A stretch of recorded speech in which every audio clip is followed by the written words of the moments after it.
Que s'est-il passé sur la toile ce mardi? Réponse avec Karim Yaoui pour un œil sur les médias. Il se prépare. J'installe mon micro. Voilà, il s'installe tranquillement. Bonsoir Karim. Bonsoir Comment Julien. ça va? Ça va très bien. Voilà. Vous êtes prêts? Parfaitement prêt. On peut y aller. Et on commence avec le mariage pour tous qui a été voté. Joie d'un côté, détermination à continuer, la lutte de l'autre. Alors c'est fait. C'est tout simplement le titre du Huffington Post ce soir sur le site internet du site d'information. Alors comme vous le dites, il y a ceux qui sont heureux.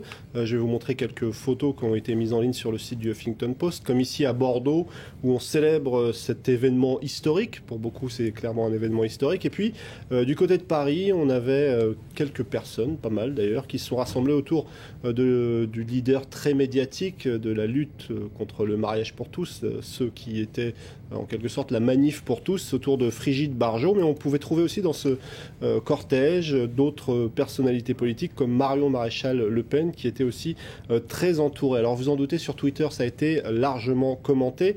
Certains députés ont tout simplement tweeté cette photo.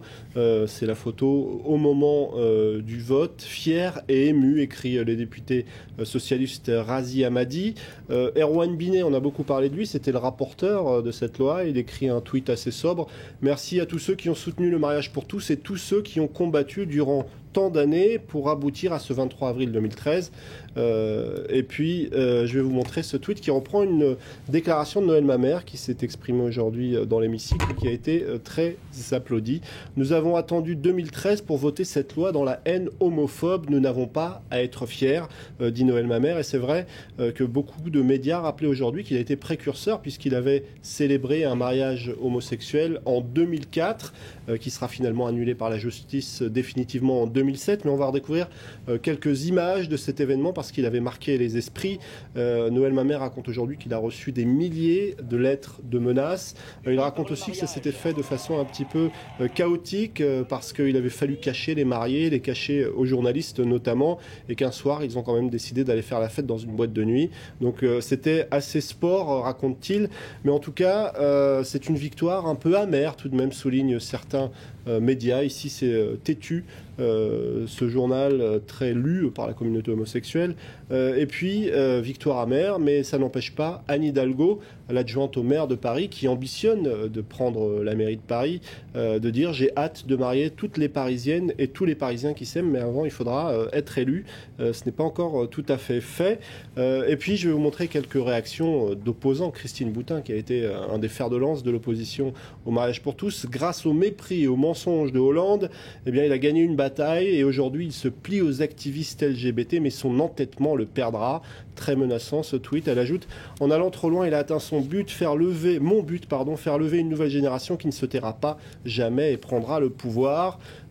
Parmi les partisans, les opposants au mariage pour tous, ce tweet de Solène Delacroix, elle dit « Nous étions nombreux dans la rue, désormais c'est une marée, une horde, des trompes, des quantités, des masses qui vont défiler. On verra s'il n'y a pas une démobilisation tout de même après le vote de cette loi. » En tout cas, au moment du vote, il y en a un qui s'est fait plutôt remarquer. Alors c'est Henri Guénaud, un des opposants les plus farouches justement à cette loi, qui a pourtant voté pour la loi. Alors il a reconnu son erreur, mais c'est vrai que les médias se moquent un peu de lui et sur les réseaux sociaux aussi. Et il dit « Mais vous avez vu le bordel qu'il y avait? J'ai jamais vu un tel bordel à l'Assemblée. Il y avait 3 boutons qui clignotaient. Oui, je me suis trompé de bouton. » Alors quand on l'écoute, on a l'impression que c'était la navette spatiale et qu'il y avait des boutons partout. Mais en fait, ça ne ressemble qu'à ça. Oui, 3 boutons. Il n'avait pas mis les lunettes. Sûrement. Il n'avait peut-être pas mis les lunettes. En tout cas, Luc Châtel s'est aussi trompé. Alors on apprend que ça va se faire peut-être assez rapidement, que dès le mois de juin, il pourrait y avoir des célébrations de mariage homosexuels dans les mairies de France. On part aux États-Unis à présent pour parler des excuses de certains médias.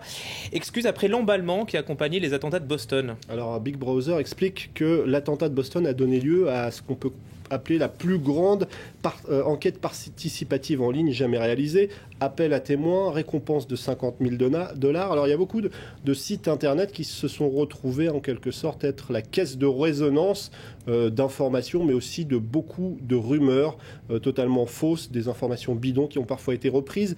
Alors le site Reddit, qui est un site assez populaire aux États-Unis, fait ses excuses en expliquant, c'est les premiers d'ailleurs à faire leurs excuses, que cette chasse aux sorcières, ces spéculations dangereuses ont parfois eu des conséquences néfastes sur des personnes innocentes qui se sont parfois retrouvées à la une des médias.